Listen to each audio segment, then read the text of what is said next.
Tout commence dans ton esprit. Tout.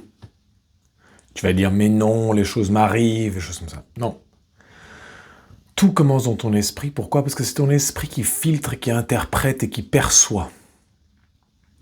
Maintenant, la qualité de ton esprit va définir la qualité de ta vie.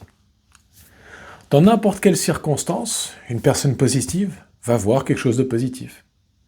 Et dans n'importe quelle circonstance, une personne négative va voir quelque chose de négatif. Mais c'est pas là où est vraiment la solution. La solution, c'est de se rendre compte que nos pensées dirigent nos vies.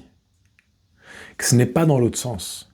Ce n'est pas l'univers qui vous arrive et ensuite vous réagissez. C'est d'abord vous percevez et ensuite vous réagissez.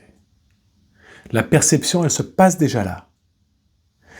Mais si dans votre esprit, tout est noir, tout est négatif, eh bien, votre esprit va voir ça. Parce que votre esprit ne cherche que à confirmer ce qu'il connaît déjà. Pourquoi est-ce qu'il fait ça?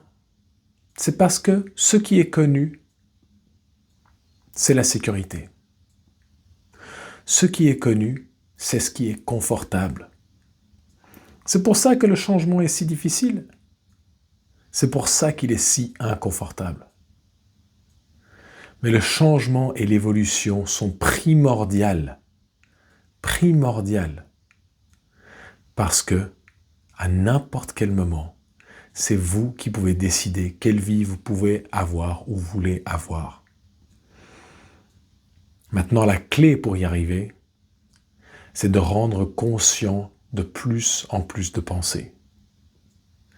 Et pour les rendre conscientes, vous pouvez simplement vous forcer à penser à quelque chose.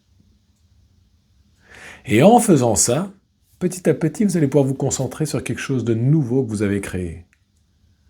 Par contre, si vous avez un trauma que vous n'avez jamais accepté, que vous n'avez jamais absorbé, dont vous n'avez jamais parlé, alors ce trauma va continuer à créer des pensées négatives ou des pensées, disons, qui vous font peur, qui vous donnent de la rage.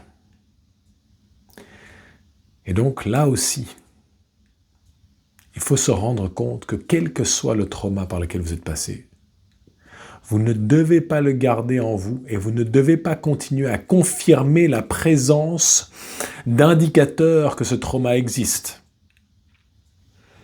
Ce que je veux dire par là, c'est que si vous avez un trauma dans une relation avec quelqu'un, qu'est-ce qui se passe? Vous allez essayer de reconfirmer ça dans vos futures relations. Et puis, on a tendance à dire « j'attire tout le temps ça, c'est tout le temps moi, et c'est tout le temps la faute de quelqu'un d'autre ».